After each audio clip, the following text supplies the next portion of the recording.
একটি পাখির জন্য বাদশা দিলেন অনেক দাম, কিন্তু কিনেই সাথে সাথে জবাই করে ফেললেন। কিন্তু কেন? একদিন এক ব্যক্তি একটি চাতক পাখি নিয়ে এলেন বাদশাহ হারুনুর রশিদের দরবারে বিক্রি করার জন্য। বাদশাহ দাম জিজ্ঞেস করতেই লোকটি বাজার দামের চেয়েও অনেক বেশি দাম চাইলো।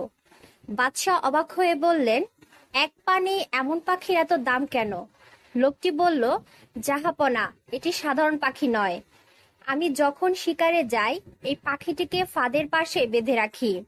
এই পাখি এমন এক অদ্ভুত ডাক দেয় যে সেই আওয়াজ শুনে ঝাঁকে ঝাঁকে অন্য পাখি এসে জড়ো হয়। তখন আমি একসাথে সব পাখিকে শিকার করি।